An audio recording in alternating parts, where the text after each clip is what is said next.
లక్ష్మీనాగ్ నరహరిశెట్టి ఆంధ్రప్రదేశ్ పాలిటిక్స్లో తీవ్ర దుమారు రేపిన కాదంబరి జత్వాని కేసులో మరో సంచలనం చోటు చేసుకుంది.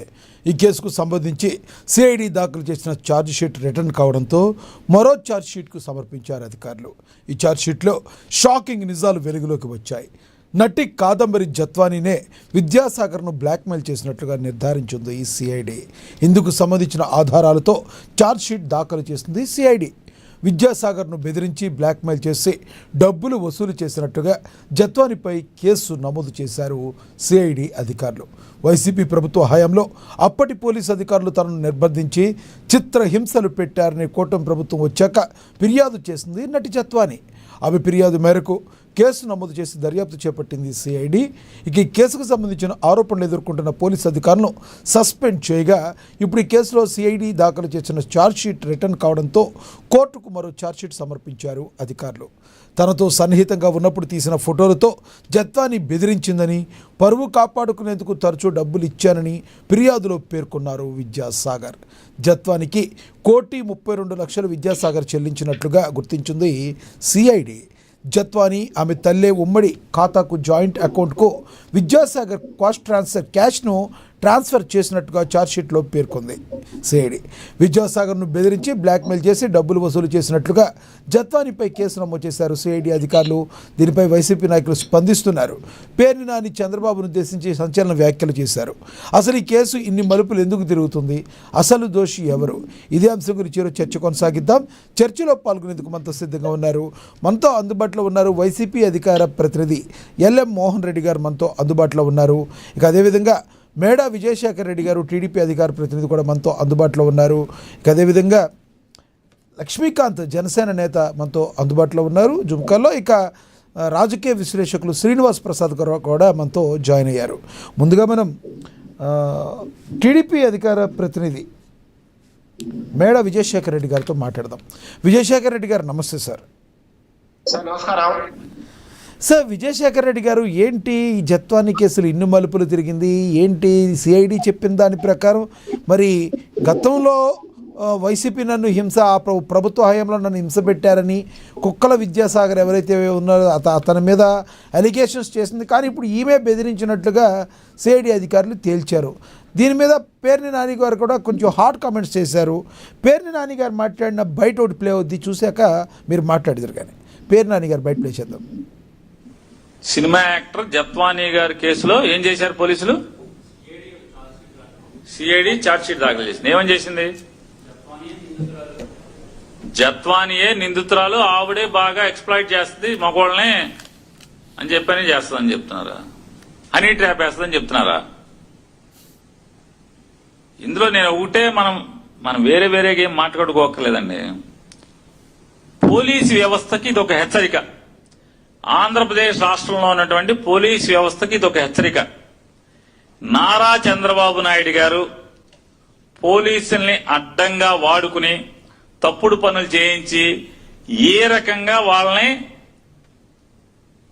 గాలికి వదిలేస్తాడు, ఏ రకంగా ప్రత్యర్థి పార్టీలు వాళ్ళకి ఆహారంగా వేసేస్తాడనేది ఇదొక చిన్న ఉదాహరణ. నారా చంద్రబాబుని నమ్ముకుంటే ఏమైపోతారు, శంకరగిరి మాన్యాలు ఎలా పట్టిపోతారనేది ఆ కేసులో ఎఫ్ఐఆర్ కట్టిన ఇన్వెస్టిగేషన్ ఆఫీసర్స్ గాని, ఎంక్వైరీ ఆఫీసర్స్ గాని, డీజీపీలు గాని, ఎవరెవరైతే దాంట్లో కాలెట్టి చూశారో, వాసన చూశారో జత్వానీ కేసులో అందరూ కూడా ఖచ్చితంగా ప్రాయశ్చిత్తాన్ని చేసుకోవాల్సిన పరిస్థితి కనపడుతుంది. పోలీసులే ఆంధ్రప్రదేశ్ రాష్ట్రంలో ఉన్నటువంటి ప్రస్తుతం చంద్రబాబు నాయుడు ప్రభుత్వాన్ని నమ్ముకుని, చంద్రబాబును నమ్ముకుని, వాళ్ళ ఎమ్మెల్యేలను నమ్ముకుని, మంత్రులను నమ్ముకుని తప్పుడు పనులు చేస్తున్నటువంటి, దొంగ కేసులు కడుతున్నటువంటి వైఎస్ఆర్ కాంగ్రెస్ పార్టీని తప్పుడు కేసులతో వేధిస్తున్న పోలీసులందరిలారా చెవులారా వినండి. విజయవాడలో జరిగినటువంటి కాదంబరి జత్వానీ అనే ఒక సినీ నటి కేసు మీ అందరికీ ఒక కనువిప్పు కాబోతుందనేది కూడా చూసుకోండి. ఒక్కసారి ఆ కేసును చూసుకోండి, కనువిప్పే. మీరెంత చించుకుని ఏదో చెప్తారు కదా, ఆంజనేయుడు గుండి చించుకుంటే లోపల రాముడు సీతాదేవి కనపడినట్టుగా మీ గుండి చించుకుంటే కాకి చొక్కా చించుకుంటే లోపల చంద్రబాబు నాయుడు తండ్రి కొడుకులు మీకు కనిపించినట్టుగా ఓకే చించుకుని చూపిస్తున్నారు కదా. రైట్ రైట్ రైట్ రైట్ వెళ్ళైపోతున్నట్టున్నారు. సరే రైట్, అంటే ఇప్పుడు జత్వానీ కేసుని అసలు ఏ రకంగా చూస్తుంది ప్రభుత్వం? నేతలు ఏమైనా మాట్లాడుతూ ఉంటారు. రైట్ రైట్ రైట్, మీరు మాట్లాడండి. సార్ ఇక్కడ ఇప్పుడు 2024లో ఎన్డీఏ కూటమి అధికారం వచ్చిన తర్వాత ఇబ్రహీంపట్నంలో ఆ పిఎస్ లో కేసు పెట్టారు. ఎవరు పెట్టారు? కాదంబరి జత్వాని పెట్టింది. ఏమని పెట్టింది? నన్ను అరాచకంగా అన్యాయంగా ఇబ్బంది పెట్టి ఇక్కడ తీసుకొచ్చారు, నా హక్కులు కాలు రాశారు, నన్ను వేధించారు, నన్ను నానా హింస పెట్టారు, నిబంధనలను పక్కన పెట్టి నన్ను అరెస్ట్ చేశారు. ఈ రకంగా ఆమె కేసు పెట్టి, కానీ ఇప్పుడు సిఐడి ఛార్జ్ షీట్ ఇచ్చింది, ఛార్జ్ షీట్ దాఖలు చేసింది. అంతకుముందు పెట్టిన కుక్కల విద్యాసాగర్ అని ఎవరైతే ఉన్నారో వైసీపీకి ఎమ్మెల్యే పెట్టిన 2014లో కృష్ణా జిల్లాలో పోటీ చేసిన వ్యక్తి కుక్కల విద్యాసాగర్ పెట్టిన కేసు 2024 ఫిబ్రవరి 2వ తేదీన పెట్టారు. ఇవి రెండు డిఫరెంట్ కేసులు. సో ఇప్పుడు ఏదైతే సిఐడి ఛార్జ్ షీట్ వేసిందో అది ఫిబ్రవరి 2వ తేదీ 2024లో కేసు మీద ఛార్జ్ షీట్ వేసింది. అసలు సమస్య ఏంటి సార్? ఆ రోజు కుక్కల విద్యాసాగర్ ఏమై కేసు పెట్టారు? దాంట్లో 2 ఆరోపణలు. ఒకటి, నాతో సన్నిహితంగా మెలిగింది, నన్ను ఇద్దరం కలిసి రొమాన్స్ చేశాం, ఎంజాయ్ చేశాం. ఎంజాయ్ చేసిన తర్వాత 2018 నుంచి నన్ను డబ్బులు అడిగిపోయింది. నేను ఎప్పుడో 50,000 అప్పుడో 1,00,000 ఇస్తాను, కానీ నా దగ్గర 2 బ్యాంక్ అకౌంట్లు ఉన్నాయి. ఆ అకౌంట్ లో తీసుకున్న విత్డ్రా చేసిన డబ్బంతా నేను అడుగు పంపించా, కొంత మనీ ట్రాన్స్ఫర్ చేశాం, కొంత క్యాష్ ఇచ్చాను, మొత్తం 1,32,00,000 నేను ఇప్పటి వరకు డబ్బులు పంపించాను అని ఆయన స్టోరీ ఆయన చెప్పాడు ఆయన ఇచ్చిన ఎఫ్ఐఆర్ లో. దాని ఆధారంగా సిఐడి వారు ఏం చెప్తున్నారు? ఈయన ఇలా చెప్పాడు, ఇలా డబ్బులంతా ఇచ్చాడట. సరే, అక్కడ మొత్తం 6,70,000 మాత్రమే కుక్కల విద్యాసాగర్ల అకౌంట్ నుంచి కాదంబరి జత్వాని అకౌంట్ కావచ్చు, లేదంటే కాదంబరి జత్వాని వారి తల్లి ఆశ జత్వాని కలిసి ఉన్న జాయింట్ అకౌంట్ కావచ్చు. ఇప్పటి వరకు 2013 నుంచి 2023 వరకు అంతా కూడా 6,70,000 మాత్రమే. మిగతా ఏదైతే 1,20,00,000 ఆ డబ్బులు నేను విత్డ్రా చేసి బ్యాంకు పంపిస్తానని ఆయన చెప్పినారు. ఆ చెప్పిన దాన్ని చేసి పెట్టి కోర్టుకు సమర్పిస్తుంది. అది కోర్టు వారికి వెళ్తాలి, అది కరెక్టా కాదా, అసలు నా డబ్బులు నిజంగా చేరిందా లేదా, ఇవన్నీ కూడా దాని మీద వాదనలు జరుగుతాయి. ఇది పరిస్థితి. అయితే 1,32,00,000 6,70,000 ఎక్కడ? ప్రూఫ్ ఎక్కడ ఉంది? ఇప్పుడు కాదంబరి జత్వాని ఇవ్వలేదంటే క్యాష్ అంటే దీని ప్రూఫ్ ఎక్కడ ఉంది? అదే రెండో మాట, నన్ను బెదిరించింది, బ్లాక్మెయిల్ చేసిందని అన్నాడు. దానికి సెక్షన్ ఏంటండి? 324. కానీ ఆమె మీద పెట్టిన కేసు ఏంటంటే సుమారు 10 సెక్షన్లు ఉన్నాయి. 420 అంట, 120 అంటే క్రిమినల్ కాన్స్పిరసీ, 420 మోసం చేయడం, రకరకాలై. రెండో ఇష్యూ ఏంటి?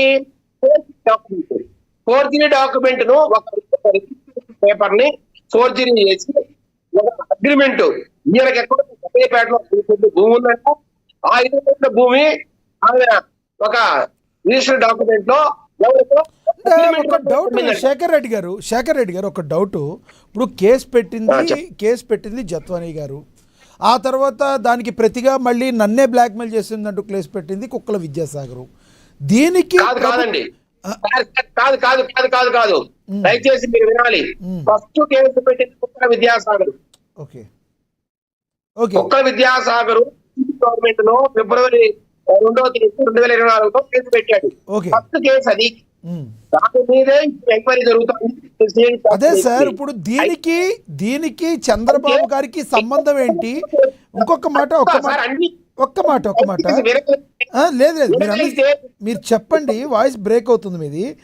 ఏలెట్టి కాలెట్టి వాసన చూశారు, ఇలాంటి మాటలు పేరు నాని గారు మాట్లాడటం. పేరు నాని గారికి అసలు దీనిలో భార్య మీద ఒక పెద్ద గోడౌన్ కట్టి ఆ గొడవల్లో కొన్ని లక్షల క్వింటాలు బియ్యం దోచేసిన ఇట్టండి. ఆయన మాడితే ఎవరు పట్టించుకున్నారు? ఆయన 100 మాడతాడు సార్. నిజంగా కళ్ళు తెరిచి ఎన్డీఏ గవర్నమెంట్ సీరియస్ అయితే ఆయన భార్య జైల్లో ఉంటది. అభయ భూములు తెలియని వ్యక్తి జైల్లో ఉండేది. నేను చెప్తాం ఇతరంత మోసగాడు. ఇలాంటి వ్యక్తి మేము మాడతాం, ఏమైనా మాడతాం, మేము ఎంత దారుణంగా మాట్లాడతాం అంటే ప్రెస్ మీట్ పెట్టి అందరూ మాడతారు. జడ శ్రావణ్ కుమార్ కూడా మాట్లాడతారు. లేదంటే ప్రశ్న రావట్లేదు. ఇంకా రకరకాల వ్యక్తులు మాడతారు. మాట్లాడడంలో ఏముందంటే పథకాలు ఉన్నాయా సార్? అందుకే అంటున్నాం మేము పూర్తి అవుతుంది. నేనేమంటున్నానంటే 2000 ఒక రిజిస్ట్రేషన్ ఒక అగ్రిమెంట్ చేసి నా భూమిని ఆయన ఆయన ఆ కేసులో కూడా 2వ ఇష్యూ అది. కానీ మీరంటున్నా 2023లో తయారు చేశారు. ఏ డేట్ 2018 తయారు చేశారు. కానీ కనపరిచిన ఏదైతే ఉందో ఆ కాదంబరి జత్వాని అది 2020లో కట్టిన అపార్ట్మెంట్. అంటే 2020లో ఆమె ఒక అపార్ట్మెంట్ కొని అప్పుడు పూర్తయిన అపార్ట్మెంట్ అక్కడ చేరితే 2018లో ఒక డాక్యుమెంట్ రాసిస్తే వేరే వాళ్ళకు ఈ అడ్రస్ ఎలా వస్తుందండి? అంటే పూర్తిగా ఫ్యాబ్రికేటెడ్ పెట్టక ముందు తయారు చేసిన డాక్యుమెంట్. అంటే ఇది ఒక ఫ్యాబ్రికేటెడ్ డాక్యుమెంట్ తో ఒక అబద్ధపు మాటలతో ఆమె మీద కేసు పెట్టారు నా భావన. ఇప్పుడు సిఐడి అధికారుల వాదనను మీరు ఎలా చూస్తారు? సిఐడి అధికారులు ఏదైతే చెప్తున్నారు దాన్ని ఎలా చూస్తారు? అధికారులు ఎందుకండి? సిఐడి అధికారులు మనీ ట్రాన్సాక్షన్ ఏదైతే ఉందో అది వాళ్ళు చూపించారు. ఆ ట్రాన్సాక్షన్ లో ఇట్లా ఇంత డబ్బులు ఆమెకు బ్యాంక్ ట్రాన్స్ఫర్ ద్వారా వెళ్ళాయి. ఆమె ఆ డబ్బులు పోకముందు నాకు కాల్ చేసే వాళ్ళు. మరి ఇప్పుడు మీరు నాకు తప్పించారండి, నేను మీకు కాల్ చేసే మాకు తప్పిస్తారు అంటే ఆమె కాల్స్ చేసి డబ్బు తీసుకుంది అనే సిఐడి వాదన. అంటే ఇప్పుడు మీరు నాకు 1 లక్ష మంది పంపిస్తారు. ఆ పంపించకపోతే నేను ఒక 10 సార్లు 5 సార్లు మీకు కాల్ చేస్తాను. కాల్ చేసి నాకు డబ్బు కావాలని చెప్తాను. సో అతను ఆ డబ్బు పంపించేవాడు. కానీ ఎందుకు పంపించాడు? ఎందుకు సన్నిహితంగా ఉన్నారు. ఇక్కడ ఆమె దగ్గర అమ్ముతుంది, ఇంకోవైపు ఎంజాయ్ చేశారు, పంపించాడు. బ్లాక్ మెయిల్ చేసింది, బెదిరించాడు. 2013లో ఎందుకు కేసు పెట్టాలి? 2013లో మొట్టమొదటిసారి తప్పించాడు. అది జరుగుతోంది ఈ కంతు. 2013లో ఫస్ట్ టైం డబ్బు బెదిరించింది కదా, ఆ రోజు ఎందుకు కేసు పెట్టలా? రైట్, ముంబైలో డబ్బులు అడిగింది ముంబైలో. మరి అక్కడే మీరు కేసు పెట్టచ్చు కదా. ఏ జగన్మోహన్ రెడ్డి గారు లాంటి ఆదర్శమైన ముఖ్యమంత్రి మహారాష్ట్రలో లేడా? లేదా ఇట్లా ప్రజలకు పలికే ముఖ్యమంత్రి లేడా మహారాష్ట్ర ఆ రోజు? అది ఒకసారి అందరూ కొంచెం అర్థం చేసుకోవాలి. అంతా కూడా రైట్, ఆత్మావలోకం చేసుకోవాలి వైసీపీ నాయకులంతా. సార్ 2013 నుంచి 23 వరకు డబ్బులు ఇస్తూ ఉన్న వ్యక్తి హఠాత్తుగా 24లో కేసు పెట్టడానికి వెనకల కుట్రేంటి? ఎవరికి సాయం చేయడానికి, ఏ పారిశ్రామికవేత్తకు సాయం చేయడానికి ఆ రోజు కేసు పెట్టాడు? ముంబైలో ఏదో ఈమె కేసు పెడితే ఆ కేసులో సాక్ష్యాధారాలు చుట్టూ ఇక్కడ కేసు పెట్టి బలవంతంగా ఇక్కడ తీసుకొచ్చి సెల్ ఫోన్లు ఆమె అన్ని లాక్కొని ఆమె దగ్గర ఉన్న డేటాను లాక్కొని ఆ డేటాను రేట్ చేసి ఆమె హింసించి 3వ తేదీ అరెస్ట్ చేశారు ముంబైలో. 6వ తేదీ రిమాండ్ ఇచ్చారు. అంటే 3 రోజులు ఏం చేశారు? రైట్, ఓకే విజయశేఖర్ రెడ్డి గారు, ఎస్ మీ యొక్క క్వశ్చన్ అర్థమని రియాక్ట్ అవుతారు. మోహన్ రెడ్డి గారితో మాట్లాడదాం, మళ్ళీ మాట్లాడతాం మీతో. కొంచెం సిగ్నల్ మాట్లాడకుండా ఎట్లా రియాక్ట్ అవుతారండి? కాదు సార్, మీ దగ్గర వాయిస్ డిస్టర్బెన్స్ వస్తుంది. విజయశేఖర్ రెడ్డి గారు, మీ దగ్గర వాయిస్ క్లియరెన్స్ రావట్లేదు. ఇప్పుడు ఆపటానికి కారణం మీరు ఏదో కంక్లూడ్ చేయలేదు అనేది కాదు, మీ వాయిస్ కంప్లీట్గా రావట్లేదు, బ్రేక్ అయ్యే వస్తుంది. మళ్ళీ ఇస్తాను మీకు మాట్లాడిదిరు కానీ. ఎస్, మోహన్ రెడ్డి గారితో మాట్లాడదాం, వైసీపీ అధికార ప్రతినిధి. మోహన్ రెడ్డి గారు నమస్తే అండి. అశ్వనాథ్ గారు, మీకు, లక్ష్మీకాంత్ గారికి, విజయశేఖర్ రెడ్డి గారికి, శ్రీనివాస్ ప్రసాద్ గారికి, చూస్తున్న వీక్షకులకు అందరికీ పేరున హృదయపూర్వకంగా నమస్కారం అండి. ఎస్ సార్, నమస్తే సార్. ఏంటి సార్, ఇప్పుడు జత్వానీ కేసు విషయంలో మాజీ మంత్రి పేర్ని నాని గారు కొంచెం అంత ఘాటుగా వ్యాఖ్యానించడానికి కారణం ఏంటంటారు? ఇప్పుడు చంద్రబాబు గారిని ఉద్దేశించి దీనికి చంద్రబాబు గారికి సంబంధం ఏంటి? అసలు కేసుకి చంద్రబాబు గారికి సంబంధం ఏంటి? ఎట్లా మీరు అట్లా అంటే అట్లా కేసుకు చంద్రబాబు నాయుడు గారికి సంబంధం లేకుండా ఎట్టుంటది? సాయికృష్ణ కేసుకు ప్రభుత్వానికి సంబంధం లేకుండా ఎట్టుంటది? రాష్ట్రంలో జరుగుతున్నటువంటి కేసులకు ప్రభుత్వానికి సంబంధం లేకుండా ఎట్టుంటది? అక్కడ మా వంశీ గారిని అరెస్ట్ చేసి లోపల పెట్టినప్పుడు ఆ కేసుకు వీళ్ళకి సంబంధం లేకుండా ఎట్టుంటది? పోసాని మురళీకృష్ణని తీసుకొచ్చి అరెస్ట్ చేసి రాష్ట్రం అంతా తిప్పినప్పుడు లేకుండా ఎట్టుంటది? శ్రావణ్కి తిప్పినప్పుడు పోలీసులు సంబంధం లేకుండా ఎట్టుంటది ప్రభుత్వానికి? ప్రభుత్వం అంటే ఎవరు? చంద్రబాబు నాయుడు గారు. చంద్రబాబు నాయుడు గారు తర్వాత కొడుకు లోకేష్ గారు, ఆ తర్వాత డిప్యూటీ సీఎం గా ఒక పార్టీ అధ్యక్షుడు కాబట్టి ఆయన కూడా మామూలు మంత్రి అయితే ఆయన వర్తించలేము, కానీ ఆయన కూడా ఒక పార్టీ అధ్యక్షుడు. ఆ రోజు చెప్పినాడు కాబట్టి ఆయన నన్ను నమ్మండి, చంద్రబాబు నాయుడు గారు చేయకపోయినా నేను చేపిస్తా, నేను ప్రశ్నిస్తే నేను చేపిస్తానని చెప్పినారు కాబట్టి అందువల్ల ప్రభుత్వానికి సంబంధం లేదనేది చెప్తాను. ఖచ్చితంగా 100% సంబంధం ఉంది. మా సోదరుడు విజయశేఖర రెడ్డి గారు స్టార్టింగ్ లో అబ్జెక్షన్ పెడతాడు, ఎండింగ్ లో నేను చెప్పినట్టు వినాలంటాడు, అయిపోయిందాక ఉండండి అంటాడు. అర్ధగంట సేపు చెప్పినా మీరు అబద్ధాలు బాగా నీట్ గా చెప్పగలరు కాబట్టి ఒక అర్ధగంట చెప్పగలరు. చెప్తే అర్థం పూర్తి వదిలిపెట్టడానికి కాదు కదా. ఇంకో 1 minute ఆయన మాట్లాడి చెప్పదలుచుకుంది చెప్పేవాళ్ళు. ఓకే ఓకే, నేను ఆపింది దానికి కాదండి, వాయిస్ కంప్లీట్ గా అర్థం కాక ఆపాను. 15 నిమిషాలు మీకు అయింది, మళ్ళీ మాట్లాడదు. ఏం ఇప్పుడేం మించిపోలేదు కదా, ఇంకా ఉంది కదా. ఇప్పుడు మాట్లాడే అబద్ధాలన్నీ చాలు కదా, ఇంక మళ్ళీ మాట్లాడదులే, మించిపోయింది ఏముంది? అవునబ్బా మాట్లాడారులే. కొద్దిసేపు డిబేట్ లో ఒక సిస్టమేటిక్ గా నడిపించే వాళ్ళని నడిపించమనండి. మనం మాట్లాడేప్పుడు మనం మాట్లాడదాం, మన టైం వచ్చినప్పుడు కావాలి మాట్లాడదాం. ఒకవేళ మాటలుంటే మాటలుంటే క్వశ్చన్ చేయి, అలా లేదంటే ఒకవేళ నోట్ చేసుకుని మళ్ళీ తర్వాత మాట్లాడొద్దని లేదు కదా. కాబట్టి ఇప్పుడు చంద్రబాబు నాయుడు గారు ఆయన విజయశేఖర రెడ్డి గారు అంటున్నారు కదా, అప్పుడు పెట్టిన కేసు, అప్పుడు కుక్కల నాగేశ్వరరావు కుమారుడు కుక్కల విద్యాసాగర్ రావు పెట్టినటువంటి కేసులు ఆ రోజు పట్టించుకోకుండా ఈ రోజు ఎందుకు పట్టించుకున్నారు? ఇంకోటి ఏదో చెప్తుంటూ వస్తున్నాడు. ఇప్పుడు ఆ రోజు మేము కంప్లైంట్ ఇచ్చినాం. ఏది అదే విద్యాసాగర్ మా పార్టీ తరఫున ఉన్నటువంటి వ్యక్తి ఆయన కంప్లైంట్ ఇచ్చినాడు. కంప్లైంట్ ఇచ్చిన తర్వాత ఆ కేసు నడుస్తాను సైలెంట్ గాను వచ్చింది. ఆ తర్వాత వీళ్ళు అధికారంలోకి వచ్చిన తర్వాత ఎక్కడెక్కడ ఏమేమి లూప్ హోల్స్ ఉన్నాయనే దాని మీద మేము ఇచ్చినటువంటి కంప్లైంట్ న్యాయం చేస్తే పోయి ఆమెను బాంబేకి పోయి ఆమెను పిలిపించుకొని ఇక్కడికి వచ్చి ఇక్కడ ప్రత్యేకంగా ప్రభుత్వం తరఫున లాయర్లను పెట్టి, అది కూడా మీరు తెలుసుకోవాలి సార్, ఆంధ్రప్రదేశ్ సంబంధించి తెలుగుదేశం పార్టీకి సంబంధించినటువంటి లాయర్లు ఉంటారు కదా, ఆ లాయర్లను పెట్టి పోలీసు బందోబస్తు పెట్టి ఆమె ద్వారా స్టేట్మెంట్ ఇప్పించి ఆమెకేమి నాకు ఇచ్చినటువంటి 1,34 లక్షలు ఎగిరిపోతే సార్ ఇంకోని మీద కాకుండా ఇంకోని మీద కేసు పెడతాను. ఆల్రెడీ ఇంతకుముందు జిందాల మీద ఏదో బ్లాక్ మెయిల్ కేసు పెట్టండి కదా, అలాంటి కేసులు ఇట్లా పెట్టుకుంటా అంటే నేను నా పని నాకు జరుగుతుంటుందనే ఉద్దేశంలో భాగంగా ఆమె పని ఆమె చేసింది. ఆమె చేసిన తర్వాత ఈ రోజు మరి ఆ జిందాల్ కంపెనీ వాళ్ళు వచ్చేసి ఏదో మన శంకుస్థాపన చేస్తారు కదా స్టీల్ ప్లాంట్ కి సంబంధించి. ఇంకా రాష్ట్రంలో వాళ్ళ అవసరం మనకు ఉంటుంది, వాళ్ళతో మనం ఉండాలని అనుకున్నారేమో. వాళ్ళని తప్పించడం కోసం ఏమన్నా ఆ బ్లాక్ మెయిల్ కేసు నుండి తప్పించడం కోసము అడ్వాన్స్ గా జత్వాని గారు తప్పుడు పని చేసినారు. జత్వాని గారు డిమాండ్ చేసినారు 3,34,00,000 రూపాయలు వాళ్ళ తల్లిదండ్రుల ఈమె అకౌంట్ లో పడినాయి. కాబట్టి ఈ అకౌంట్ లో పడినటువంటి డబ్బులు ఒకవేళ అకౌంట్ లో పడకపోతే ప్రభుత్వము సిఐడి అధికారులు కూడా లేదు అంతా పోలీసు వాళ్ళది వీళ్ళదే తప్పు అనేట్టుగా నిర్ధారణ చేస్తున్నాము. కానీ అకౌంట్ లో పడిన తర్వాత అది నిజం చూపించిన తర్వాత అక్కడ విధి లేని పరిస్థితిలో జత్వాని గారి పైన కేసు కట్టాల్సిన పరిస్థితి వచ్చింది. కాబట్టి ఇప్పుడు తప్పించుకొని తిరగడానికి వీళ్ళు ప్రయత్నం చేస్తున్నారు. ఒక ఐపీఎస్ ఆఫీసర్లు బ్రహ్మాండమైనటువంటి పేరు ప్రఖ్యాతులు ఉన్నటువంటి ఆఫీసర్లు. సీతారామన్ గారు అయితే ఫ్యాక్షన్ ఏరియాలో ఈ విషయంలో ఐపీఎస్ ఆఫీసర్లు అని చెప్పి మీరు ఇంత బాగా మాట్లాడారు. మరి ఈ ఐపీఎస్ ఆఫీసర్ల గురించి నాని గారికి తెలియదని నాని గారు అలాంటి కామెంట్లు చేస్తున్నారు. అంటే మీ ప్రభుత్వంలో ఉంటే ఒకలాగా ఏళ్ళ ప్రభుత్వంలో పోలీసులు మారిపోతూ ఉంటారంటారా మీరు?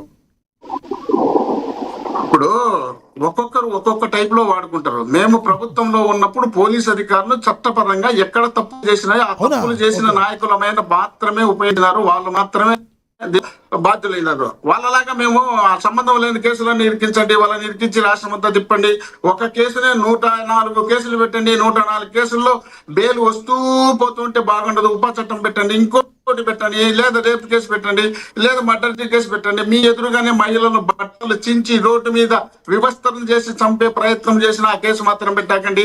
మీ ఎదురుగానే తీసుకుపోయి పోలీస్ స్టేషన్ లో పెట్టి కాల్చి చంపి బూడి తీయండి స్వామి అని బంగపైన కూడా ఆ కేసు పెట్టకండి. ఆ కేసు గురించి మాట్లాడకండి.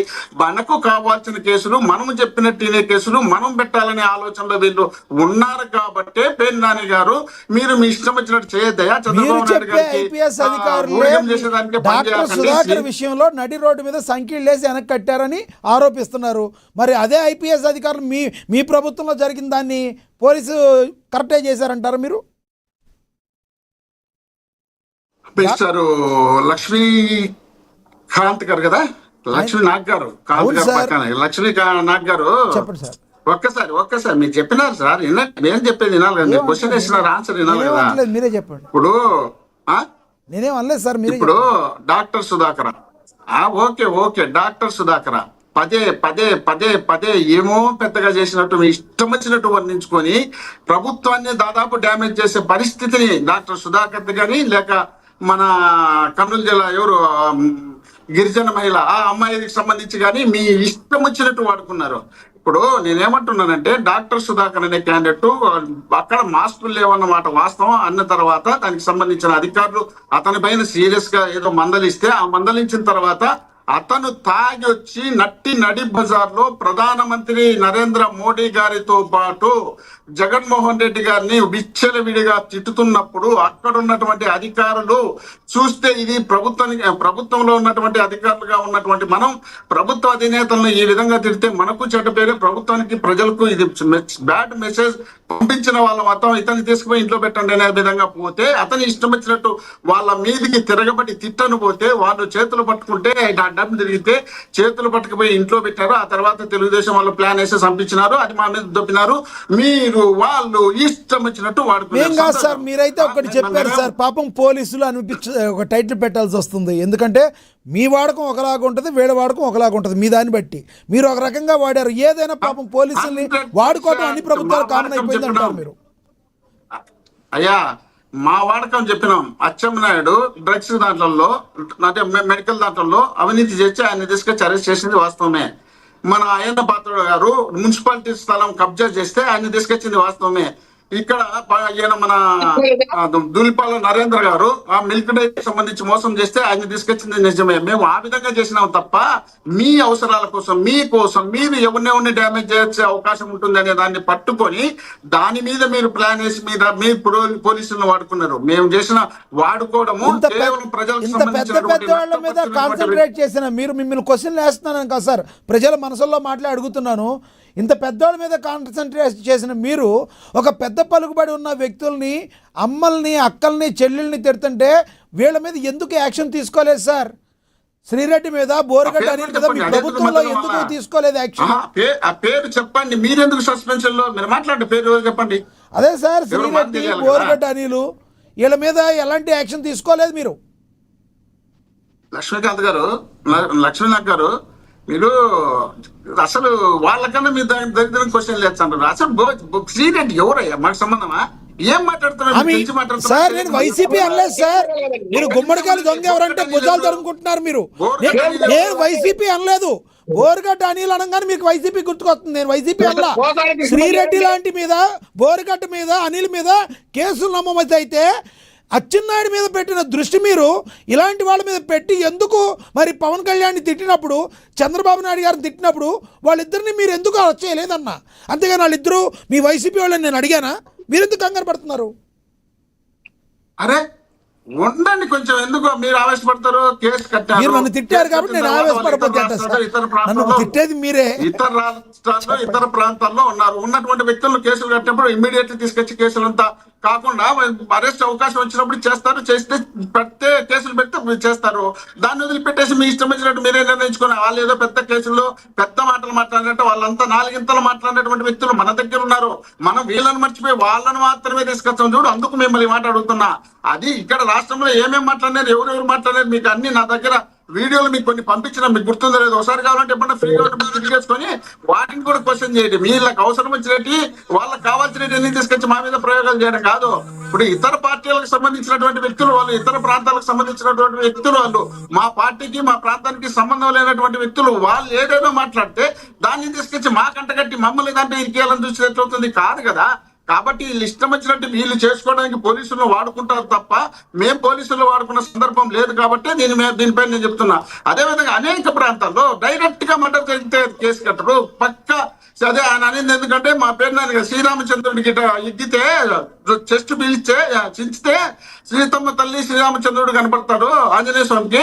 కానీ పోలీసులకు లోకేష్ గారు చంద్రబాబు నాయుడు గారు కనపడుతున్నారు. పవన్ కళ్యాణ్ గారు కూడా కనపడరు. ఎందుకంటే ఆయన ఒక బంగపై ఓ డిఎస్పీని ట్రాన్స్ఫర్ చేయండి అంటే పట్టించుకోలే. కానీ వీళ్ళకి కావాల్సిన వాళ్ళనైతే ఇమ్మీడియట్లీ ఏం కావాలంటే చేస్తారు. ఆ విధమైనటువంటి పరిస్థితి మీరు తీసుకొచ్చి మీ ఇష్టం వచ్చినటువంటి కేసులు పెడితే సప్త సముద్రాలు దాటిన మిమ్మల్ని మళ్ళీ తీసుకొచ్చి ఇక్కడ మీకున్నటువంటి ఉద్యోగంలో మీకున్నటువంటి డ్రెస్ చేసినటువంటి ఉద్యోగరీత్యా ఆ డ్రెస్ ని ఇప్పించి మీకు మళ్ళీ శిక్ష పడే పరిస్థితి వస్తుంది.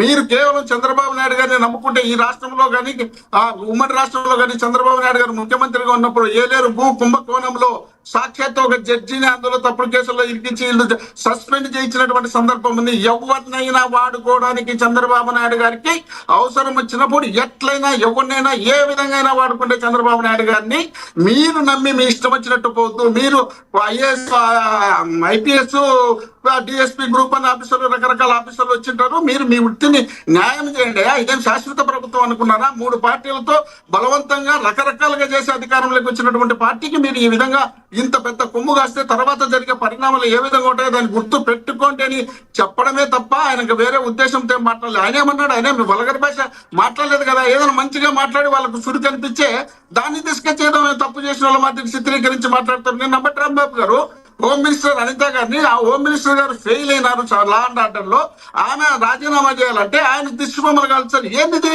మీ ఇష్టం వచ్చినట్టు బట్టలు విప్పి ఆడమంచులు రోడ్డు మీద అని ఇంతకన్నా దరిద్రంగా దేశంలో ఏ రాష్ట్రంలో ఉంది? ఆంధ్రప్రదేశ్ లో తప్ప. అలాంటి పరిస్థితి వచ్చినప్పుడు మీరు లా అండ్ ఆర్డర్ ఫెయిల్ అయింది, మీరు హోమ్ మినిస్టర్ గా ఫెయిల్ అవుతున్నారు, మీకు చేత కాకపోతే వేరే పదవి తీసుకొని ఈ పదవిలో ఉండడం తప్పు అని స్టేట్మెంట్ ఇచ్చే దానికి ఆయన దిష్టిబొమ్మలు కాల్చడం, ఆయన మీద కేసులు పెడతామనడం, అవసరం వచ్చే ఇంటి మీద పోయి దాడులు చేస్తామనడం ఏంది సార్? మరి ఇంత దారుణంగా ప్రవర్తిస్తున్నటువంటి వాళ్ళు గుర్తు పెట్టుకోకుండా మమ్మల్ని ఏదో ఇబ్బందులు పెట్టాలనే ఉద్దేశంలో భాగంగా వాళ్ళు చెప్పినట్టు మా మీదకి వస్తే అది ప్రజలు చూస్తున్నారు అనేది వాళ్ళు మనము అందరం గమనించాలి. ప్రజలు చూస్తున్నారు కాబట్టి జత్వానీ విషయంలో కాదు సార్, మీరు అనేది జత్వానీ విషయంలో ప్రస్తుతం ఉన్న పోలీస్ అధికారుల్ని మిస్యూజ్ చేస్తుంది చంద్రబాబు ప్రభుత్వం. దీనిలో చంద్రబాబు గారే కర్త కర్మ క్రియ అంటారు మీరు కానీ పేరు నాని గారు 100%. రైట్. మళ్ళీ మాట్లాడతాను నేను మీతో. మనతోటి జనసేన నేత లక్ష్మీకాంత్ గారు ఉన్నారు, ఆయనతో మాట్లాడేద్దాం. లక్ష్మీకాంత్ గారు నమస్తే సార్. సార్ నమస్తే. లక్ష్మీకాంత్ గారు, మీకు తెలుసు సబ్జెక్టు ఏం పోతుందో, డిబేట్లో ఏం మాట్లాడామని తెలుసు. అసలు ఈ జత్వానీ విషయంలో ఇమీడియట్లీ పేరు నాని గారు ప్రెస్ మీట్ పెట్టడం, ఒక వర్డ్ అయితే యూజ్ చేశారు, ఏలెట్టడం కెలకటం వాసన చూడటం చంద్రబాబుకు అలవాటు, చంద్రబాబు అని డైరెక్ట్గా టార్గెట్ చేయలేదు. ఎందుకో మరి పవన్ కళ్యాణ్ గారిని అయితే పెద్దగా టార్గెట్ చేయలేదు. ఏంటంటారు సార్? ముందుగా మీకు ప్యానల్ సభ్యులకి ఏఎన్ఎన్ వీక్షకులకి అందరికీ నమస్తే సార్. నమస్తే సార్. ఇప్పుడు ఆడపిల్లను అడ్డం పెట్టుకొని నీచ రాజకీయాలకు పాల్పడడం అనేది మేము మాకు ఎప్పుడు కూడా అంత ఇదిగా మేము చేయలేదు. కానీ ఇవాళ రోజున ఒక ఇన్నోసెంట్ బాయ్, ఒక innocent person and intelligent person కుక్కల విద్యాసాగర్ ఎవరైతే ఉన్నారో అతని కోసం సాక్షాత్తు వైఎస్ఆర్సీపీ నాయకులే, వైఎస్ఆర్సీపీ సంబంధించిన న్యాయవాదులే, వైఎస్ఆర్సీపీకి సంబంధించిన అధికారులే ఇవాళ రోజున మాట్లాడుతున్న పరిస్థితి, దాని గురించి చర్చలు చేసుకుంటున్న పరిస్థితి. సో ఇక్కడ చెప్పాలంటే క్లుప్తంగా, క్షుణ్ణంగా, క్లారిటీగా అందరికి అర్థమయ్యేటట్టు మనం చెప్పేద్దాం. 2009 నుంచి ఆ అమ్మాయికి, ఎవరు కాదంబరి జట్వాని అనే అమ్మాయికి కుక్కల విద్యాసాగర్ కి సన్నిహిత సంబంధాలు ఉన్నాయి మాట వాస్తవం, అది వాళ్ళు కూడా ఒప్పుకున్నారు. సో ఇక్కడ మనం చూసుకోవాలంటే 2009-2014 వరకు వాళ్ళకి ట్రాన్సాక్షన్స్ అనేవి జరిగినాయి. ఏది 4,98,000 అంటే దాదాపు 5 లక్షల వరకు. సో ఆ 2014 నుంచి మరి ఇప్పుడు 2024 వరకు మరి ఇప్పుడు వాళ్ళకి మధ్య ఏం జరిగింది, ఆ సన్నిహిత సంబంధాలు ఏం జరిగినాయి అనేది పక్కన పెడదాం. కానీ ఇక్కడ విద్యాసాగర్ అనే వ్యక్తి, ఆ అమ్మాయి ఒక ప్రముఖ ఛానల్లో ఒక వీడియో అయితే నేను చూశాను. ఆ ఛానల్లో చెప్పడం ఏంటంటే, నన్ను పెళ్లి చేసుకుంటా అన్నాడు, నన్ను ఒక సినిమా అవకాశాలు ఇస్తా అన్నాడు, సినిమా పరిశ్రమలో ఒక స్థాయికి తీసుకెళ్తా అన్నాడు, ఆ సన్నిహిత సంబంధాల విషయం మీద మేము జర్నీ చేసామని చెప్పేసి చెప్పుకొని వచ్చింది. కానీ ఇక్కడ ఛార్జ్ షీట్ దాఖలు చేసినప్పుడు కొన్ని క్షుణ్ణంగా మనం పరిశీలించుకోవాలి. ఆ అమ్మాయికి ఏ సమయంలో డబ్బులు ఇచ్చాం, నగదు రూపాయలు ఏమి ఇచ్చాం, మనం ఏ విధంగా ఇరుక్కుంటాము, రేపొద్దున ఈ గుట్టగాల్చి ముఖం మీద వేయడం అనేది మన మీద ఎట్లాగ వస్తుంది అని చెప్పేసి ఎగిరి అని చెప్పేసి ఒకసారి కూడా ఆలోచించుకోవాలి. ఎందుకంటే సార్, ఇతను చెప్పిన మాటలేండి సార్, నన్ను కాదంబరి జట్వాని బ్లాక్ మెయిల్ చేస్తుంది, వేధింపులకు గురి చేస్తుంది, మోసం చేసింది, ఇవన్నీ నేను తట్టుకోలేక నేను ఆత్మహత్య చేసుకునే పరిస్థితికి వచ్చేసానండి, పరువు తీస్తుంది, అసలు నా ఆస్తులు కూడా కొలగొట్టింది. ఆస్తులు కొలగొట్టడం అంటే ఫోర్జరీ చేసి జగ్గైపేటలో ఒక స్థలం రాపించుకుందని చెప్పేసి అని అన్నాను. సార్ ఇక్కడ ఒక మాట సార్, జగన్మోహన్ రెడ్డి గారు చర్చలు జరుగుతుంటే తాడేపల్లి ప్యాలెస్ లో ఆ అమ్మాయి మీద ఇంకా అప్పటికీ కూడా కేసు ఫైల్ చేయలేదు. కానీ హుటాహుటిన ఫ్లైట్ టికెట్లు బుక్ చేసేసుకొని ఆ అమ్మాయి వాళ్ళ తల్లిని, బ్రదర్ని మాత్రం తీసుకొచ్చారు. ఏ విధంగా సార్? ఇప్పుడు చట్టాన్ని వీళ్ళ చేతిలో తీసుకోవడమే కదా సార్, అధికారులని వాళ్ళ రోజున కూటమి ప్రభుత్వం వాళ్ళ మీద ఏదో అధికారం చూపించి వాళ్ళని సస్పెండ్ చేసిందని చెప్పేసి చెప్తున్నారు. అసలు ఆ అధికారులను ఆ విధంగా చట్ట వ్యతిరేకంగా ఉపయోగించుకుంది వాళ్లే కదా సార్. తీసుకొచ్చి ఇబ్రహీంపట్నం గెస్ట్ హౌస్ లో పెట్టి నానా ఇబ్బందులు పెట్టింది ఎవరు సార్? వీళ్ళు మాత్రం సుఖపడ్డారు. కుక్కల విద్యాసాగర్ రెడ్డి, కాదంబరి జట్వాని అనే అమ్మాయి మాత్రం బాగానే ఉన్నారు. కానీ ఇక్కడ వాళ్ళ తల్లి కానీ, వాళ్ళ తండ్రి కానీ, వాళ్ళ సోదరుడు కానీ ఏం చేశారు సార్? వాళ్ళ మీద ఇంత కుట్రలు పని ఒక ఫ్లైట్ వేసుకొని వెళ్ళి ఒక 4 అధికారులు తీసుకురావాల్సిన అవసరం ఏంటి సార్? అంటే వీళ్ళు మాట్లాడేది మాత్రం ఏదో పద్ధతి కబుర్లన్నీ మాట్లాడుతూ ఉంటారు. నిజాలు ఇప్పుడు తెలుసుకోవాల్సిన ఇట్లాంటి విషయాలు తెలుసుకునే టైంలో ఏంటంటే, కూటమి ప్రభుత్వం మాత్రం మా మీద కుట్రలు పడింది అన్నట్టుగా ఒక ఆడపిల్లని పట్టుకొని రాజకీయం చేయడం మొదలు పెడతారు. సరే ఒక మాట చెప్తున్నాను, అసలు ఈ జిందాలోను జగన్మోహన్ రెడ్డి గారు కలిసినప్పుడే కదా సార్ మాట్లాడితే ఈ అమ్మాయి విషయం బయటకు వస్తుంది. అది యావత్తు మొత్తం ఆంధ్ర రాష్ట్రంలో ఉన్న ప్రజలకు తెలుసు కదా సార్. ఇక్కడ ఇన్నోసెంట్ బాయ్ మళ్ళీ మన ఇద్దరం పెళ్లి చేసుకుందామని కూడా అన్నాడండి సార్. దానికి మరి ఇన్నోసెంట్ బాయ్ ని మరి వాళ్ళ పెళ్ళైన 14 నెలలకే మరి భార్య వదిలేసింది. వాళ్ళ కేసులు ఉన్నాయి. అంటే మరి ఆడపిల్ల మరి పెళ్లి చేసుకుందాం అనుకున్నప్పుడు మొగుడు గురించి ఎంక్వైరీ చేసుకుంటా ఉంటది.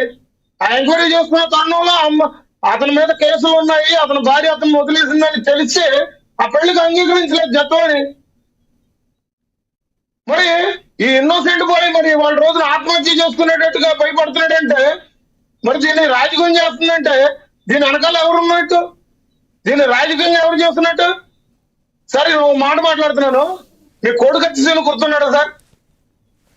కోడికత్తి సీను ఇట్లాగా ఒక అరించు ఇట్లా గుచ్చుకుంటే హైదరాబాద్ ఫ్లైట్ లో పారిపోయి హాస్పిటల్లో జాయిన్ అయిన జగన్మోహన్ రెడ్డి గారు 5 సంవత్సరాల తర్వాత 5 సంవత్సరాలు ఆయనకి అధికారంలో ఉన్నప్పుడు ఒక్కసారి కోర్టుకెళ్ళి ఆ కోడికత్తి సీను విషయంలో ఆయన వదిలేసేయండి, అది చిన్న తప్పిదం వల్ల జరిగిందని చెప్పేసి ఆయన ఒక్క మాట మాట్లాడితే 25 సంవత్సరాల వయసు ఉన్న కోడికత్తి సీను భవిష్యత్తు నిలబెట్టినాడు అవుతా. సరే మీరేం చెప్పదలుచుకున్నారు ఈ విషయంలో చెప్పండి. ఉదాహరణ దేనికి మీరేం చెప్పదలుచుకున్నారో స్ట్రైట్ గా చెప్పండి. కాదు సార్, ఇవాళ న్యాయవాదులు మాత్రం పార్టీలు గంటకట్టేస్తారు. వీళ్ళ రాజకీయ చదరంగంలో అందరినీ కాస్త పిడికిల్లో పెట్టుకొని నిలిపేస్తారు. పొన్నవాళ్ళు అనే విషయంలో ఇవాళ రోజున జనసేనను పక్కన పెట్టి పొన్నవాళ్ళు చేస్తున్న రాజకీయాలంటే పేర్ని నాని గారు ఒక మాట మాట్లాడారు పోలీసుల గురించి. పేర్ని నాని గారు మాత్రం కాలు పెట్టే సార్ వీళ్ళు మాత్రం రాజకీయంగా ఎవరి జీవితాల్లో అయినా కానీ, ఎవరి వ్యక్తిత్వ హరణం చేయడంలో కానీ, బూతులు తిట్టడంలో కానీ వీళ్ళు కాలు పెట్టేయచ్చు, ఏళ్ళు పెట్టేయచ్చు, వాసన చూసేయచ్చు. కానీ ఒక బాధితురాలు పక్షంగా కూటమి ప్రభుత్వం అనేది అప్పట్లో టీడీపీ ఆ అమ్మాయి పక్షాన్ని నిలబడి ఆ అమ్మాయి పక్షాన్ని మాట్లాడితే వాళ్ళ ఛార్జ్ షీట్లు ఏం పెట్టారు సార్? ఆ అమ్మాయితో అప్పుడైతే జర్నలిస్టులు ఎవరైతే ఇంటర్వ్యూలు తీసుకున్నారో వాళ్ళని కూడా ఉరి తీయాలి అన్నట్టుగా ఛార్జ్ షీట్లు దాఖలు చేశారు. ఇది ఎక్కడ న్యాయం సార్? వీళ్ళు మాత్రం కాలెట్టి ఏలెట్టి మొత్తం ఓపెన్ చూసేసి ప్రెస్ మీట్లు పెట్టేయచ్చు, గుట్టగాల్చి ముఖం మీద వేసేయచ్చు. ఇప్పుడు కోడం ప్రభుత్వంలో మేము అండగా నిలబడితే మాత్రం వీళ్ళకి భయాలు పుట్టుకొస్తున్నాయి. ఎవరికి తెలియదు సార్ ఇలా అక్రమ సంపాదన గురించి? రైట్. ఇవాళ రాష్ట్రాన్ని గుల్లగొల్ల చేసిన పరిస్థితి గురించి చూసుకోవాలి కదా సార్. బలవంతంగా 3 పార్టీలు కలిపి అధికారంలోకి వచ్చినాయా? మీ 10 ఏళ్ళు కోల్పోతే పాలన చూసి మీరు చేసిన అధికారం వచ్చి ఎవరు అక్రమైతే బయట పడతారు సార్. సీట్లు కట్టబెట్టారు. ఒక ఈవీఎంలు పెట్టుకుంటే అందరికి కట్టబెట్టారు. అధికారంలోకి ఏం మాట్లాడుతున్నారు మీరు? ఈవీఎంలు తెచ్చుకుంటే అందరికి వచ్చాయి, 200 వస్తాయి, 175 కాదు 200 కూడా తెచ్చుకోవచ్చు.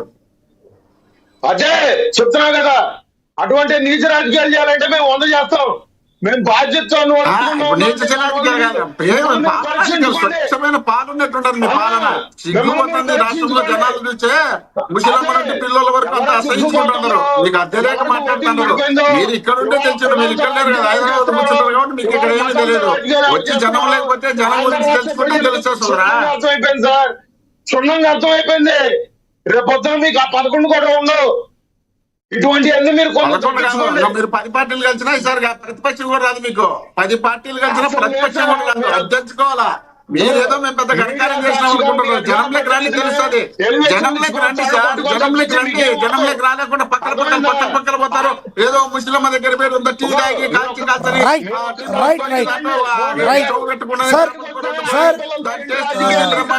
మోహన్ రెడ్డి గారు, లక్ష్మీకాంత్ గారు మళ్ళీ ఇస్తాను. మోహన్ రెడ్డి గారు, లక్ష్మీకాంత్ గారు మళ్ళీ ఇస్తాను మీకు. ఎస్ మళ్ళీ ఇస్తాను. మోహన్ రెడ్డి గారు జనం దగ్గరికి రండి, జనంలోకి రండి అని ఇప్పుడు మనం చెప్తే ఎట్టా సార్? మనం అంటే ఇప్పుడు జగన్మోహన్ రెడ్డి గారు ఎప్పుడో స్టార్ట్ అవుతుంది కదా, స్టార్ట్ అయ్యాక చెప్పండి. ఆ జనం మధ్యలోకి వెళ్ళాక అప్పుడు చెప్పండి, లేదంటే కనీసం అసెంబ్లీకి వెళ్ళాకైనా చెప్పండి. 2 వెళ్లకుండా జనంలోకి రండి అంటే మనల్ని ఎలా నమ్ముతారు సార్? ఇస్తాను, నేను మళ్ళీ ఇస్తాను, ఆగండి. రైట్. మీరు 3వ వ్యక్తిగా బాగానే వాదిస్తున్నారు కానీ 10 మంది వీళ్ళు అసెంబ్లీలో ఉన్నారు తిట్టేదానికి. ఇద్దరిని తీసుకొచ్చి ఒక క్రిమినల్ మైండ్ ఉన్నటువంటి వ్యక్తులు ఇద్దరిని స్పీకర్ గా పెట్టారు. వాళ్ళు తిట్టేదానికి వీళ్ళు మాట్లాడారు. రాష్ట్ర ప్రజల సమస్యలు కాదు వీళ్ళు కావాల్సింది. ఒక్కసారి తిట్టించుకోండి సార్. పోనీ సార్, గతంలో ప్రజల కోసం ఒక్కసారి తిట్టించుకోండి. సింపతి వర్కౌట్ అవుతుంది, మీకు సింపతి వర్కౌట్ అవుద్ది. పోనీ చంద్రబాబు నాయుడు గారు తిట్టారు కదా, గతంలో చంద్రబాబు నాయుడు గారిని తిట్టారు కదా, ఆయన బాధపడ్డారు కదా, ఏడ్చారు కదా, సీఎం అయ్యారు కదా. ప్రజల కోసం తిట్టించుకోండి. ఏమి చేయకుండా, ప్రయత్నం చేయకుండా నాకు అది జరిగిపోద్ది, ఇది జరిగిపోతే ఊరుకోండి సార్. లక్ష్మీకాంత్ గారు దయచేసి కాసేపు సమయం పాటించండి. నేను మళ్ళీ ఇస్తాను. లక్ష్మీకాంత్ గారు నేను మళ్ళీ ఇస్తాను మీకు. దయచేసి శ్రీనివాస్ గారికి ఇద్దాం. ఈయనకి మాత్రం నేను మోహన్ రెడ్డి గారితో మాట్లాడేది జనంలోకి రండి అనే అర్హత ఫస్ట్లో ఉంది మీకు. 5 ఏళ్ల పాటు జనంలో విపరీతంగా తిరిగి జగన్మోహన్ రెడ్డి గారు సార్, అదే సార్ మీరు మాట్లాడకూడదు సార్ అంటున్నా. కాదు సార్, నువ్వు ప్రజలకి చెప్పొద్దా? ప్రజలకి ప్రభుత్వానికి నావుగా ఉండేవాళ్ళే కదా జర్నలిస్టు. మీరు అసెంబ్లీకి వెళ్ళడం లేదు, జనంలోకి పోనీ స్టార్ట్ అండి. పోనీ అసెంబ్లీకి వెళ్ళొద్దులే, మీకు బాధగా ఉంది, అసెంబ్లీకి వెళ్ళమాకండి. ఆ జగన్మోహన్ రెడ్డి గారు ఏదో జగన్మోహన్ రెడ్డి గారిది పాదయాత్ర స్టార్ట్ అవుతుంది కదా, తొందరగా స్టార్ట్ చేయండి సార్. పాదయాత్ర స్టార్ట్ చేయండి. జగన్మోహన్ రెడ్డి గారిని ప్రజా కోర్టులో అడ్డుపెట్టండి, ప్రజల్లో నిత్యం ఉండమనండి. ఆ తర్వాత జనంలోకి రండి అని మీరు అనండి, బాగుంటుంది. ఓకే మీరు జగన్మోహన్ రెడ్డి గారు ఎంత తొందరగా పాదయాత్ర స్టార్ట్ చేస్తే అసెంబ్లీ గురించి మర్చిపోతారు జనాలు. ఫోన్లే మా దగ్గరికన్నా వచ్చారని మర్చిపోతారు.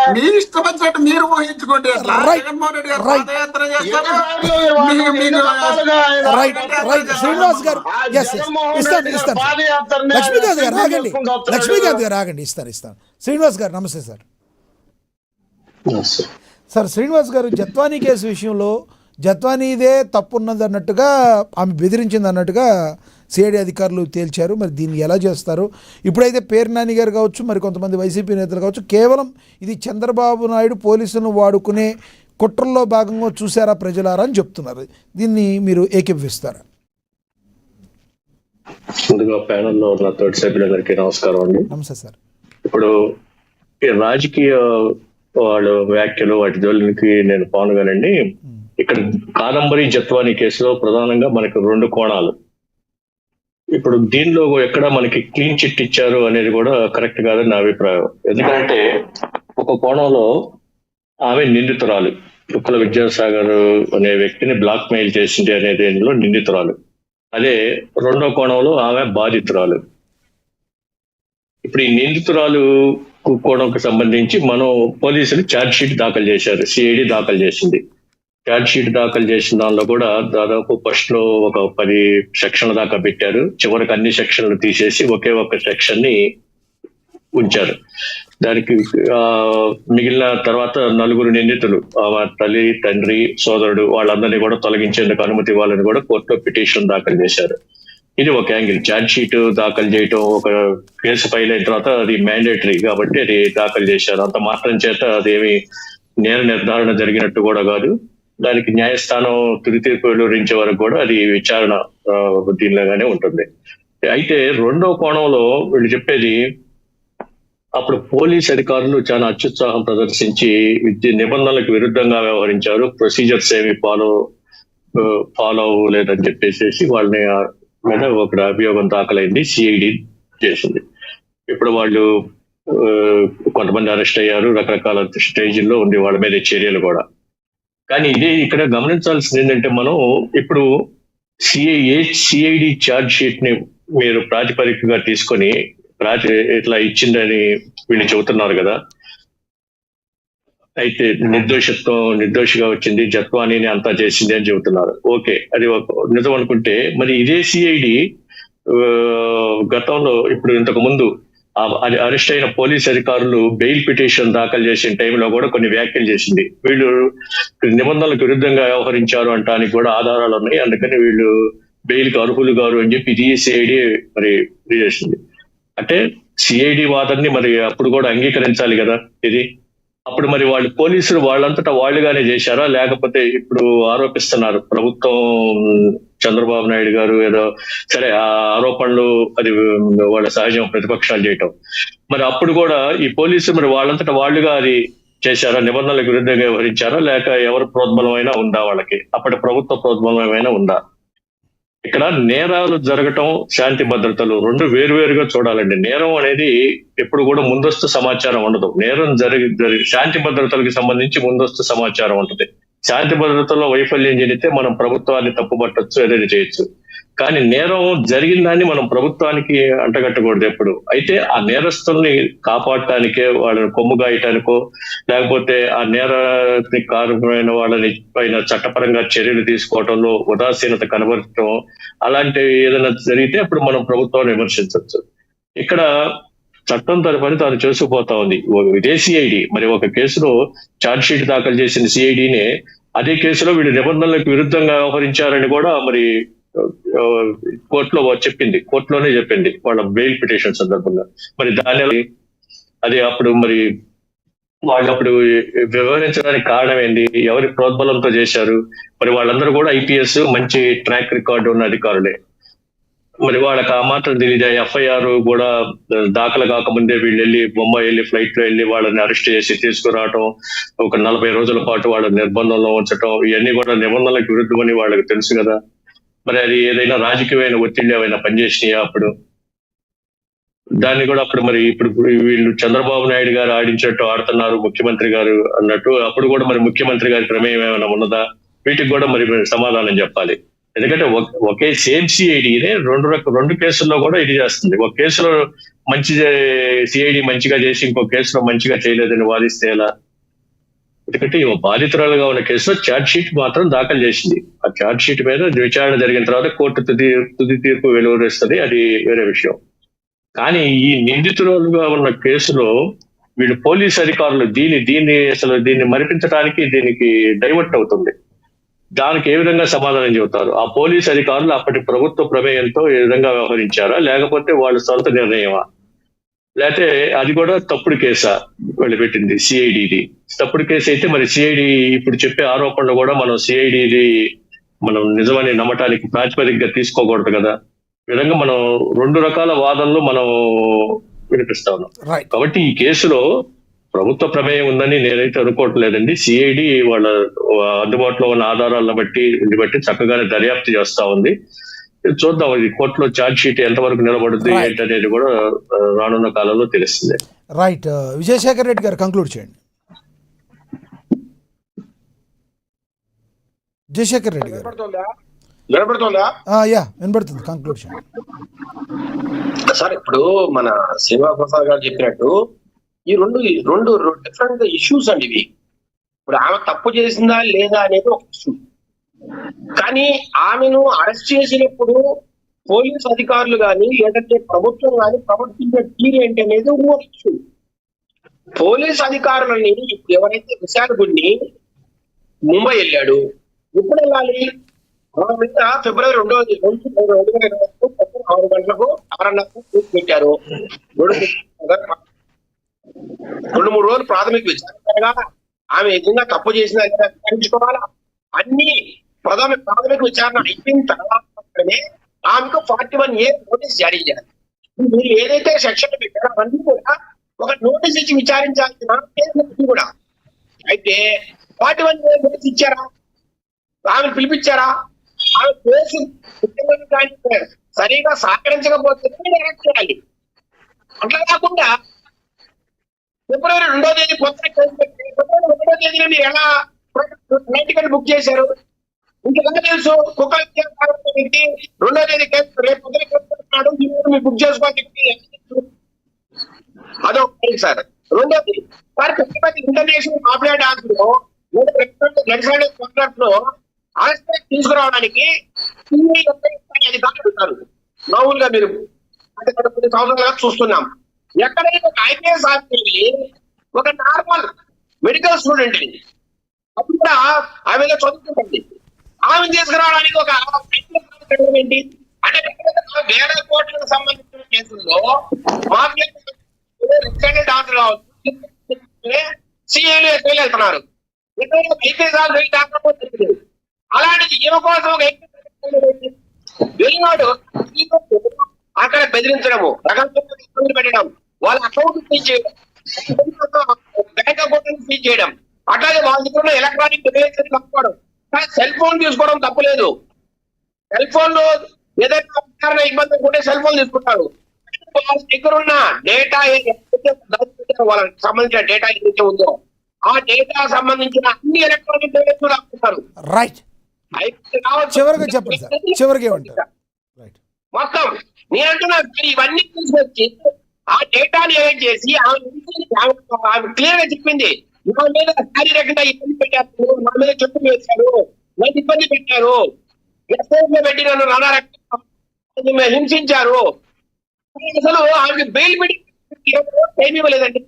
6వ తేదీ అరెస్ట్ చేస్తే 26 బెయిల్ పెట్టి ఛాన్స్ ఇవ్వాల.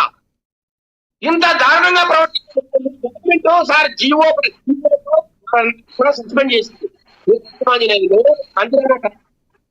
వీళ్ళు ముఖ్యంగా జీవో ఇచ్చి వాళ్ళ ముగ్గురే సస్పెండ్ చేసింది. కేసులు పట్టుకోకుండా కేవలం లోకల్ ఇన్స్పెక్షన్ మాత్రమే మీరు ఈ రకంగా చేశారు. ఆమె ఇబ్బంది పెట్టారు కాబట్టి ఒక జీవో ఇచ్చింది బాగుంది. అంటే ఎఫ్ఐఆర్ పట్టించుకోవడానికి బయటికి బుక్ చేస్తారు. అంటే ఇన్స్పెక్షన్స్ మీరు ఎలా అని మాత్రమే విజయశేఖర్ రెడ్డి గారు. మరోసారి అంత నిబంధనలు పక్కన పెట్టి వారు ప్రవర్తించినప్పుడు వాళ్ళ హైకోర్టుకి వెళ్ళారు. గత సంవత్సరం ఆగస్టులో వాళ్ళ హైకోర్టుకి వెళ్ళారు. ఏమని చెప్పారు? కొట్టేదని చెప్పారు. మరి హైకోర్టు పట్టించిందా? ఏం చెప్పింది? మేము ఫర్దర్ ఆర్డర్ ఇచ్చేంత వరకు ఈ కేసు ముందుకు పోతుందని చెప్పింది. మరి అదే హైకోర్టు ప్రభుత్వానికి చెప్పదు కదా, వీళ్ళేం తప్పు చేసినట్లేరండి, చెప్పచ్చు కదా. ఇప్పుడు మీరు సస్పెన్షన్ లో ఉన్నారండి, ఈ ప్రశ్నలో ఉన్న వాళ్ళు మళ్ళీ ఉద్యోగాలు తీసుకోండి. రైట్ విజయశేఖర్ గారు, మీ ప్రశ్న అర్థమైంది. ఎస్ ఎస్ మీ ఈ విషయం యా యా ఓకే. మరి చంద్రబాబు నాయుడు గారు లేకపోతే పవన్ కళ్యాణ్ గారు లోకేష్ గారు ఏం తప్పించి సార్ జియో చీఫ్ సెక్రటరీ గారు ఇచ్చారు. నేను చెప్పి పోలీసు అధికారులు ఇలా నేను ఇంత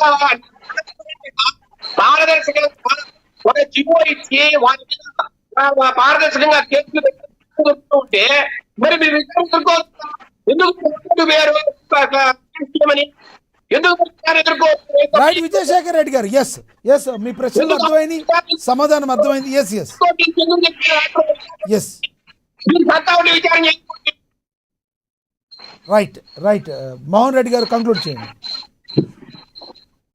శ్రీనివాస్ ప్రసాద్ గారు చెప్పినట్టు నిందితురాలు బాధితురాలు రెండు అయినప్పుడు ఆమె మీద ఆల్రెడీ ఇంత ముందు కంప్లైంట్ చేసింది విద్యాసాగర్ రావు గారు కాబట్టి ఆయన అప్పుడే నన్ను బ్లాక్ మెయిల్ చేస్తుంది, ఇబ్బందులకు గురి చేస్తుంది, నేను ఆత్మహత్య చేసుకోవాల్సిన పరిస్థితి వస్తుంది అన్నప్పుడు కంప్లైంట్ చేయక తప్పదు. అతను ఒక ఎమ్మెల్యే క్యాండిడేట్ గా పోటీ చేసినటువంటి వ్యక్తి అంత పరిస్థితి ఉందంటే పట్టుకొని రావాల్సిన అవసరం ఉంది. ఆమె ఒక ఫేమస్ అయినటువంటి ఆ ప్రాంతంలో సినిమా యాక్టర్ అయితే ఆటోమేటిక్ గా ఫేమస్ అవుతుంది. దాంట్లో భాగంగా అప్పటికే జిందాల్ పైన కూడా వాళ్ళ మీద ఏదో కేసు పెట్టినట్టు ఆరోపణలు ఉన్నాయి కాబట్టి ఈ బ్లాక్ మెయిల్ కేసు చేసిందని ఏదో కేసు పెట్టిన ఆరోపణలు ఉన్నాయి కాబట్టి ఇలాంటి వ్యక్తిని తీసుకురావాలంటే సాదాశిరా వ్యక్తులు పోతే కాలం తీసుకురావడం జరిగింది. తీసుకొచ్చిన తర్వాత ఇక్కడ చిత్రహింసలు లేవు, ఇంకొక హింసలు లేవు, ఏ హింసలు ఆడొచ్చి కూర్చోబెట్టారు, విచారణ పిలిచినప్పుడు ఒక కేసు జగన్మోహన్ రెడ్డి గారి విచారణ దాదాపు 5-6 నెలలు జరిగింది. 5-6 నెలలు జరిగిన తర్వాత అరెస్ట్ చేసినారు. అట్లాంటివన్నీ జరుగుతుంటాయి కేసుల్లో. మామూలుగా విచారణ చేస్తారు, విచారణ చేసినప్పుడు ఒక రోజు రమ్మంటారు. ఒకవేళ వాళ్ళు వేరే ప్రాంతం వాళ్ళు కాబట్టి గెస్ట్ హౌస్ హోటల్ పెట్టి విషయంలో ఏమంటారు? చివరిగా చెప్పండి, జత్వాని విషయంలో ఏమంటారు? డైరెక్ట్ గా చెప్పండి. అదే జత్వానికి ఖచ్చితంగా రేపు కూడా ఈ సిఐడి అధికారులు మళ్ళీ ఈ పోలీస్ అధికారులు కూడా నిర్దోషులుగా బయటకు తీసుకొచ్చేదానికి ఇది ఒక ఆమెను ఈ విధంగా అన్నా చేసి ఉండాలా, లేదు ఇక్కడ తప్పన్నా లేకుండా అక్కడ తప్పన్నా ఉండాలి, ఏదో ఒకటి ఉండాలి. ఇప్పుడు చంద్రబాబు నాయుడు గారు జిందాలను బయట వేయడానికి ఈ కారణం తీసుకొచ్చి ఈ విధంగా చేసుకుంటూ వచ్చిండొచ్చు. కాబట్టి వీళ్ళు చెప్పేది వీళ్ళు మహిళల గురించి ఏదో ఒక మాట మహిళలను వాడుకుంటామని, మహిళలు మేం కాదు వాడుకోండేది. ఒక్క నిమిషం మాటనే లేబ్బా, అది వినపల్లే సరిగా, ఎందుకు నీ వాయిస్ వినపల్లే సరిగా అంటున్నా. మీకు సూటి ప్రశ్న, మహిళలను సూటి ప్రశ్న ఏంటంటే సత్యం జిందాల్ వ్యక్తికి ఇప్పుడు ఈ ఆంధ్రప్రదేశ్ లో కేసు ఏదైతే నడుస్తున్నాయో ఆ కేసులతో అసలు సంబంధం ఎక్కడుంది? ఎందుకు బయటపెట్టారు? ఎందుకు చంద్రబాబు నాయుడు ఎందుకు కంప్లైంట్ ఆంధ్రప్రదేశ్ లో నడుస్తుందా వేరే ప్రాంతంలో నడుస్తుందా ఎక్కడ నడుస్తుంది అనేది పక్కన పెడితే ఆల్రెడీ అభియోగాలు అయితే వచ్చినాయి కాబట్టి అభియోగాలు వచ్చినటువంటి వ్యక్తులు పెద్ద వాళ్ళ మీద అభియోగాలు చేసినటువంటి వ్యక్తులు స్ట్రాంగ్ పర్సన్స్ అన్నా ఉంటారు, బ్లాక్ మెయిలర్ అన్నా ఉంటారు. అలాంటి వ్యక్తులు ఖచ్చితంగా సీరియస్ గా తీసుకోవాల్సి ఉంటుంది కాబట్టి సీరియస్ గా తీసుకున్నారు. అది పక్కన పెడితే ఇప్పుడు ఇంకా మీరు అంటున్నారు మహిళల గురించి, మహిళలను వాడుకున్నారు వైఎస్ఆర్ కాంగ్రెస్ పార్టీ. ఎవరైనా మహిళలు వాడుకోండి. సుగాలి ప్రీతి తెలుగుదేశం పార్టీ ప్రభుత్వం చంపేస్తే ఆ చంపిన వాళ్ళు రేప్ చేసిన వాళ్ళు మీ పార్టీ మినిస్టర్ల దగ్గర ఇప్పటికీ తిరుగుతుంటే వాళ్ళమ్మ రోడ్డు మీకు వచ్చి నోరు కొట్టుకుంటుంటే వాళ్ళని మీరు పట్టించుకోకుండా మహిళల గురించి మేము వాడుకున్నామంటారు.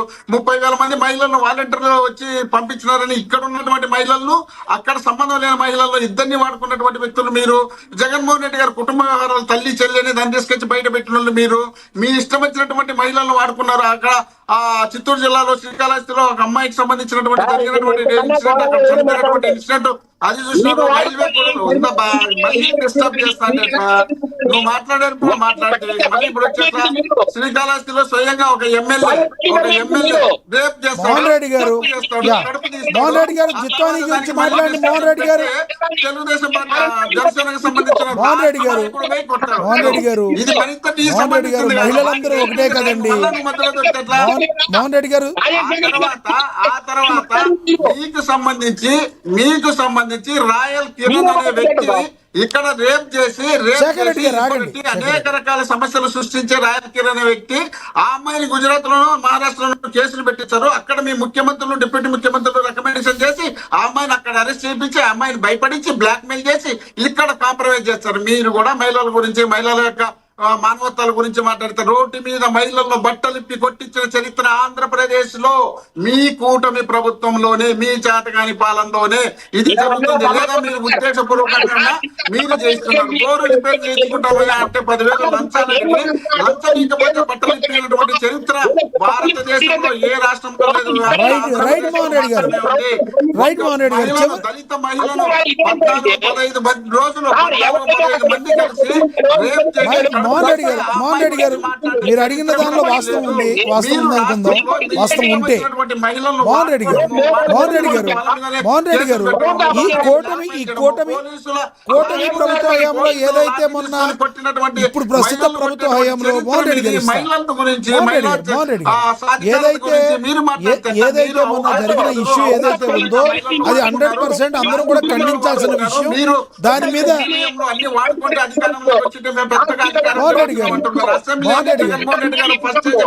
శేఖర్ రెడ్డి గారు మీ వాయిస్ కంప్లీట్ చెప్పినారు. మీరు ముందే చెప్పినారు బయట నుండి జగన్మోహన్ రెడ్డి గారు పులివెందుల ఎమ్మెల్యే కదా, పులివెందుల ఎమ్మెల్యే టైం ఇస్తాము, మేము జగన్మోహన్ రెడ్డి గారికి టైం ఇవ్వమని చెప్పి మీరే చెప్పినారు. 40% ఉన్నటువంటి జగన్మోహన్ రెడ్డి గారు, మాజీ ముఖ్యమంత్రిగా ఉన్నటువంటి జగన్మోహన్ రెడ్డి గారు, అలాంటి వ్యక్తికి ఆయనకు అసెంబ్లీలో ఆయన టైం ఆయనకి ఇవ్వకుండా మీ ఇష్టం వచ్చినట్టు మీరు మాట్లాడి మీరు అసెంబ్లీ మోహన్ రెడ్డి గారు ఒకటి చెప్పండి, మోహన్ రెడ్డి గారు ఒక ప్రశ్న మీరు సమాధానం చెప్పండి. మోహన్ రెడ్డి గారు ఒకటే ఒక క్వశ్చన్. శేఖర్ రెడ్డి గారు ఇస్తాను సార్, మీరు అయిపోయింది కదా. శేఖర్ రెడ్డి గారు ఇస్తాను. మోహన్ రెడ్డి గారు ఒకటే ఒక క్వశ్చన్ నాకు అర్థం కాలేదు. మహిళలకి ప్రస్తుత ప్రభుత్వం సరిగ్గా చేయట్లేదు అన్నారు కదా.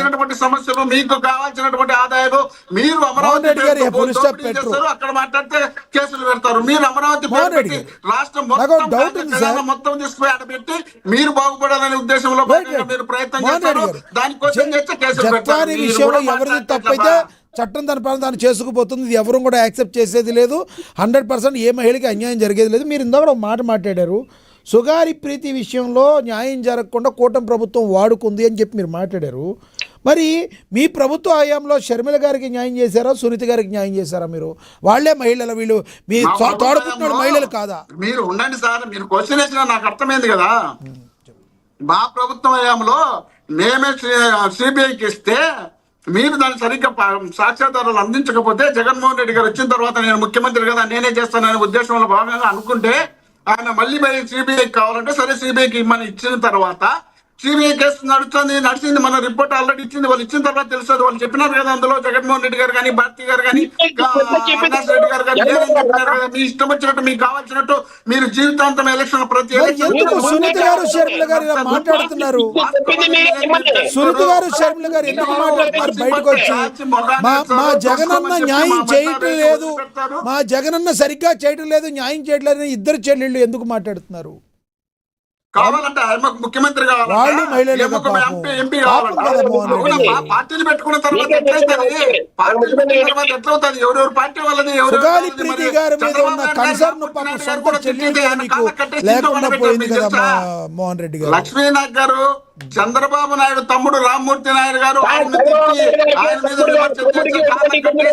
పెట్టారు. మీకు అది తెలుసుకోండి. మీ లోపల మీకు తెలిసే కానీ మీ లోపల మాత్రం మీకు తెలియవు, మీరు చేసే తప్పులు మాత్రం మీకు తెలియవు. చంద్రబాబు నాయుడు గారు చెల్లెలకు శేఖర్ రెడ్డి గారు ప్లీజ్ సార్, శేఖర్ రెడ్డి గారు ఆగండి, ఆయన మాట్లాడండి. శేఖర్ రెడ్డి గారు మీ వాయిస్ మొత్తం లేదు సార్. శేఖర్ రెడ్డి గారు మీ వాయిస్ క్లారిటీగా లేదు సార్. ఈరోజు మీరు మాట్లాడింది అర్థం కావట్లేదు. శేఖర్ రెడ్డి గారు దయచేసి అర్థం చేసుకోండి, మీ దగ్గర సిగ్నల్ తక్కువ. మోహన్ రెడ్డి గారు చివరిగా అక్కడ చెప్పండి. మోహన్ రెడ్డి గారు జత్వాని విషయంలో శేఖర్ రెడ్డి గారు నాపండి. శేఖర్ రెడ్డి గారి వాయిస్ వినబడుతుంది. మోహన్ రెడ్డి గారు జత్వాని విషయంలో చెప్పుకోవడానికి మీకు ఎక్కడ ఎవరికి అవకాశం రేపులు చేస్తున్నారు,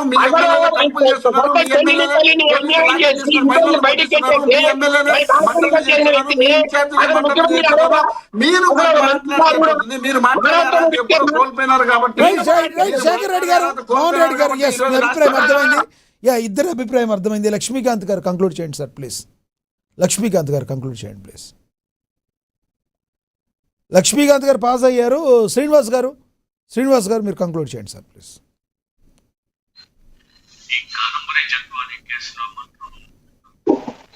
జరుగుతున్న పరిణామాలన్నీ కరెక్ట్ గానే ఉన్నాయని అనిపిస్తుంది సార్. ఇదే కొంచెం రాజకీయంగా సరే ఎవరి అడ్వాంటేజ్ వాళ్ళు తీసుకుంటున్నారు. దీనిలో ఈ ప్రభుత్వం జోక్యం ఉందని అయితే మాత్రం నేను అనుకోవట్లేదు. ఎందుకంటే మీరు ఎవరో ఒక పారిశ్రామికవేత్త ప్రోద్బలంతో అట్లా జరుగుతుంది అని అర్థం వచ్చే విధంగా మాట్లాడారు. అయితే ఇప్పుడు ఆ పారిశ్రామికవేత్త నిజంగా అంటే ఆ ప్రస్తావన మనం చేయకూడదు, ఎందుకంటే ఈ కేసుతో సంబంధం లేని విషయం కాబట్టి. ఒకవేళ ఆ పారిశ్రామికవేత్త నిజంగా సంబంధం ఉండుంటే ఆయన మాట వినిపోయిన పోలీస్ అధికారులను కూడా కాపాడాలి కదా. ఇప్పుడు విద్యాసాగర్ గారిని కాపాడటం కాదు కదా, వాళ్ళని కూడా కాపాడాలి కదా. కాబట్టి అవన్నీ కూడా ఓన్లీ కేవలం రాజకీయ పార్టీలు వాళ్ళు డిఫెండ్ చేసుకోవడానికి మాట్లాడే మాటలుగానే నేను భావిస్తాను. రైట్, ధన్యవాదాలండి మీ అభిప్రాయాన్ని తెలియజేసినందుకు శ్రీనివాస్ ప్రసాద్ గారు, ధన్యవాదాలండి మోహన్ రెడ్డి గారు, ధన్యవాదాలండి లక్ష్మీకాంత్ గారు, ధన్యవాదాలండి అదేవిధంగా శేఖర్ రెడ్డి గారు, మేడా విజయశేఖర్ రెడ్డి గారు మీ అభిప్రాయం తెలియజేసినందుకు. ఏది ఏమైనప్పటికీ కూడా జత్వానీ కేసు మరొకసారి సిఐడి అయితే జత్వానీనే మరి ఇలా బెదిరించింది అన్నట్టుగా తమ దగ్గర సాక్ష్యాలు ఉన్నాయని సిఐడి చెప్తుంది. అయితే గతంలో ఏం జరిగింది, ఇప్పుడు ఏం జరగబోతుంది, మరి కోర్టు మరి ఏ నిర్ణయం తీసుకోబోతుంది, ఇది ఎంతవరకు వెళుతుంది అనేది మనం వేచి చూద్దాం. ఇది వాళ్ళ స్పెషల్ డిబేట్. చూస్తూనే ఉండండి. నమస్తే.